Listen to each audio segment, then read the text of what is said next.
नमस्कार, मैं हूं मधुलिका और आप देख रहे हैं भारत की एक झलक। जैसा कि आप जानते हैं कि दान कोई भी हो वो महत्वपूर्ण होता है, लेकिन अगर शिक्षा के लिए किया गया दान हो तो वो बहुत ही महत्वपूर्ण होता है। आज की जो हमारी चर्चा है वो देहदान पे आधारित है। आज हम बात करेंगे कि देहदान क्यों महत्वपूर्ण है और उससे जुड़ी हुई कई सारी जानकारियाँ। देहदान अभी जल्द ही शुरू नहीं हुआ है, बल्कि ये वैदिक काल से चला आ रहा है, जब दधीची ने अस्थियों का दान किया था असुरों को मारने के लिए। उनकी अस्थियों का वज्र बनाया गया था और उसी से असुरों का अंत किया गया था।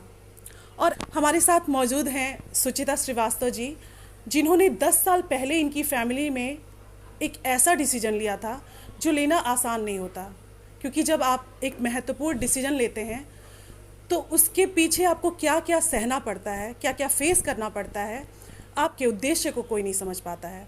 उसी से जूझते हुए इन्होंने और इनके परिवार ने एक महत्वपूर्ण फैसला लिया जब इनकी दादी और मम्मी का देहांत हुआ था।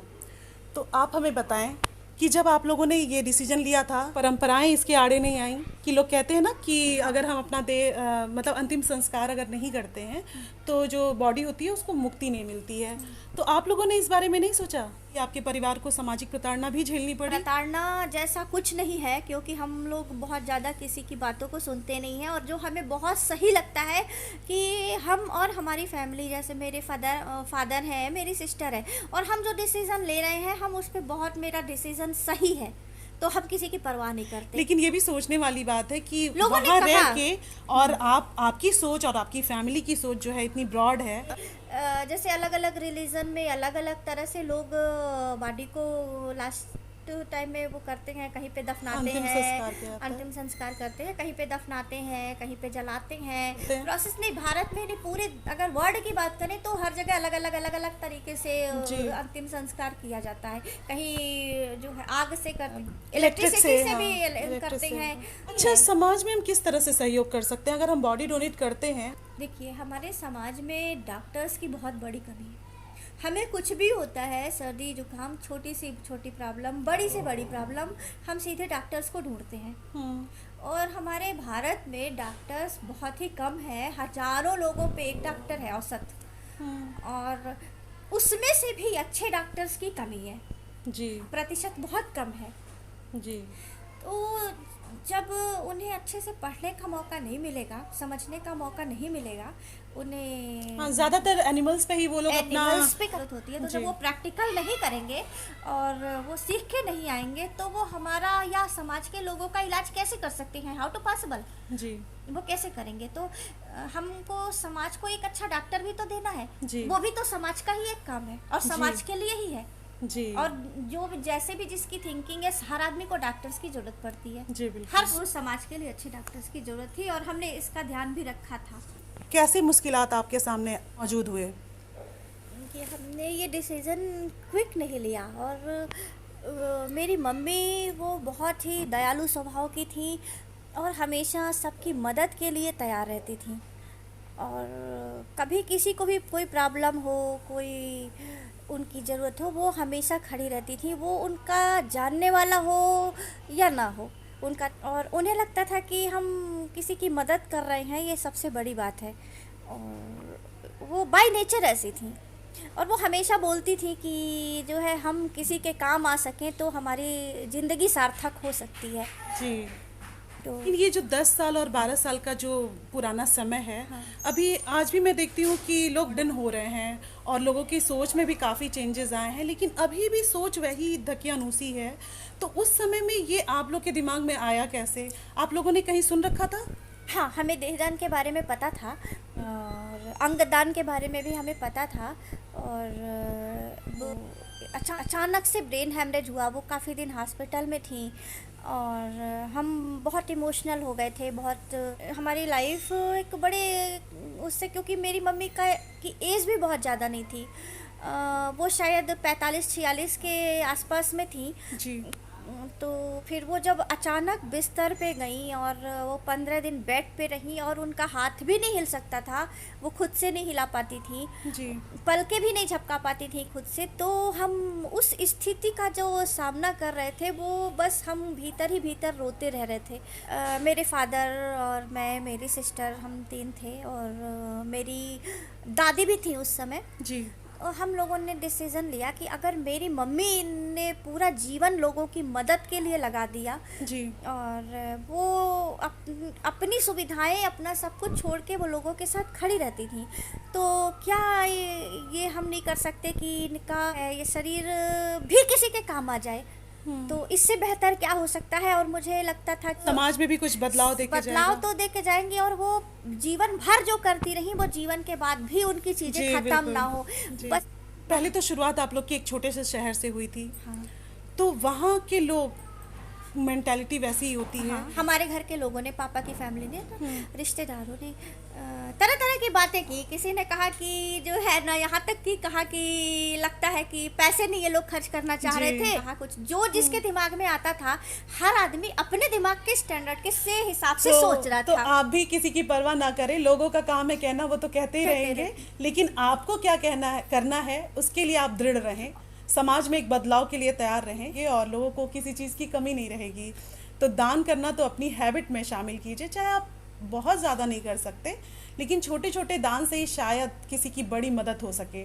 तो इसके आगे ये बात करना चाहूँगी जी। कि आप लोगों ने जब ये प्रोसेस शुरू किया तो कभी कभी ऐसा होता है कि लोग चाहते तो बहुत कुछ हैं पर कर नहीं पाते हैं, हाँ, हाँ, बिल्कुल। क्योंकि उन्हें आइडिया नहीं होता है कि हम इसके आगे क्या होना चाहिए, फिर हम कहाँ दौड़ें, करने की हिम्मत नहीं जुटा पाते। हिम्मत काफी भी नहीं लोग जुटा बहुत पाते। कुछ चाहते हैं करना, जी, लेकिन उनको ये डर होता है कि लोग क्या कहेंगे, ये हमारा डिसीजन गलत ना हो। वो सस्टेन नहीं रहते हैं अपनी बातों पे, उनको खुद ही कॉन्फिडेंस नहीं होता है कि हम जो सोच रहे हैं वो करना ठीक है या नहीं है। तो कुछ लोगों ने तो हमें ये भी कहा कि ये लोगों ने सबसे महंगे हॉस्पिटल में, मेरी मम्मी एडमिट थी लखनऊ के, अच्छा। एक प्राइवेट हॉस्पिटल है, वो सबसे महंगा हॉस्पिटल फिलहाल उस समय माना जाता था और अभी भी है, तो वहाँ एडमिट थी 15 दिन। तो लोगों ने कहा लगता है इनके सारे पैसे खत्म हो गए और लगता है बेच दिया लास्ट में इन्होंने। अच्छा, आप लोगों ने जब बॉडी डोनेट की थी तो क्या आप लोग को सम्मानित भी किया गया था इसके लिए? हाँ, मेडिकल कॉलेज ने एक हमें सर्टिफिकेट दिया था और उन्होंने एक बहुत सम्मान पूर्वक एक बहुत अच्छा सा प्रोग्राम करके और अच्छा। कुछ लोगों को सर्टिफिकेट, मीडिया कवरेज भी मिली। अच्छा। और हमारे परिवार को मतलब रिस्पेक्ट मिली वहाँ पे, और मेडिकल कॉलेज के वीसी और उस प्रोग्राम में सभी उपलब्ध थे, सारे डॉक्टर्स जो। अभी कुछ दिन पहले ही मैं भी लखनऊ गई थी और डॉक्टर्स से मिली, लेकिन मेरे दिमाग में तब ये ख्याल आया कि जब मैं ये प्रोसेस शुरू करूं तो जब मैं खुद को रजिस्टर करूं तो प्रोसेस जो भी होंगे वो मैं आप तक साझा करूं, लेकिन ये ऐसा विषय है, मुझे लगता है सबको जागरूक होना चाहिए, क्योंकि जैसे मेरे जहन में आया वैसे आपके भी जहन में आए और आप बाकी लोगों तक भी साझा करें। जब आप लोग के दिमाग में आया कि हमें देहदान करना है तो उसके दरमियान क्या प्रोसेस क्या लगा? एक्चुअली जब मम्मी, क्योंकि हमें पता तो नहीं था, मम्मी की एज भी नहीं थी इतनी कि ऐसा कुछ होने वाला है सडनली, और शी वाज वेरी हेल्दी, तो कुछ भी हमें पता नहीं था। तो जब बेड पे वो मतलब ये एक घटना हुई और वो हॉस्पिटल में थी, तो हम लोग बहुत प्रेशराइज थे, मैं, फादर और मेरी सिस्टर जो है ना। प्रेशर में भी हमने अपने डिसीज़न को सही रखा और हमने तो आपको किसी ने गाइड किया? नहीं, जब डॉक्टर ने ये बता दिया कि आप केवल वेट एंड वॉच कर सकते हैं और अभी नहीं, बचाया नहीं जा सकता किसी भी तरह, तो हमें था कि हमें ये श्योर हम लोग हो गए कि अब बस हमें दिन गिनने हैं और कुछ भी नहीं हो सकता।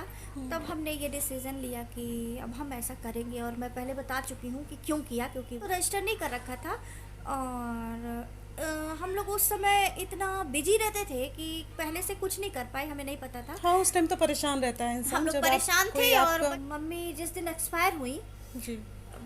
तो मैं सीधे मेडिकल कॉलेज में, अच्छा वहाँ ये हुआ ना कि काफ़ी दिन बाद मेरी मामी वहाँ पे साइंटिस्ट थी मेडिकल कॉलेज में, तो उन्होंने देखा कि जब वहाँ पे कुछ भी नहीं हो रहा है प्राइवेट हॉस्पिटल में, तो वो बोली कि एक बार हम यहाँ चेक करते हैं। अच्छा। और एक बार मेडिकल कॉलेज में रख के देखते हैं, शायद कुछ इम्प्रूवमेंट हो जाए। तो मामी के कहने पे हम लोग लास्ट टाइम 15 दिन के बाद उनको वहाँ ले गए, शिफ्ट किए मेडिकल कॉलेज में।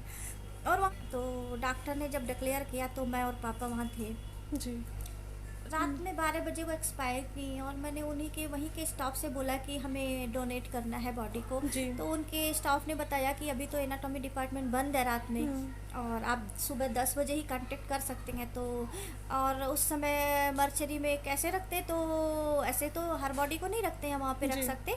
तो उन्होंने एक एप्लीकेशन लिखवाया मुझसे और मैंने और पापा ने साइन किया कि हम ये करने वाले हैं और इसलिए हमें परमिशन दी जाए कि मर्चरी में हम बॉडी रख सके सुबह तक के लिए। और फिर उन्होंने परमिशन दे दी, 1 बजे घर पहुंचे खाली हाथ। तो उसके प्रोसेस में मतलब बस हाँ। यही हुआ कि उन्होंने रख मैं लिया? कंटिन्यू कर रही हूँ। अच्छा जी। रख लिया और अगले दिन मैं जो है 10 बजे एनाटॉमी डिपार्टमेंट खुला, मैं वहाँ पे गई और मैं अपने पापा को नहीं ले गई। मैं सोची कि काफी दुखद समय था ये दुखद तो, और समय इसमें था ये और निर्णय। मैं ये सोच रही थी कि जो है ना सारे दुख मैं झेल लूँ और मेरे पापा और मेरी सिस्टर बच जाए इससे। हाँ। तो मैंने कहा आप लोग रहिए, मैं सब करके आती हूँ। सपोर्टिव नेचर था और उन्हें जब पता चला कि मैं ऐसा कर रही हूँ तो वो लोग जो है बस उस समय आदमी भाव विभोर हो सकता है जी, क्योंकि ना बिल्कुल। खुश हो सकता है ना ना दुखी हो दुखी हो सकता सकता है। है, और उसमें इतना बड़ा इतना निर्णय। बड़ा निर्णय लेना, फॉर्म फिल करवाया उसी समय बिल्कुल लास्ट टाइम में अच्छा। मैंने साइन किया। और जब हम बॉडी डोनेट करते हैं तब तब क्या वो लोग इसका ख्याल रखते हैं? वो लोग जो है पूरा ख्याल रखते हैं और वो उस बॉडी का इतना सम्मान करते हैं कि उसे नीचे नहीं रखते।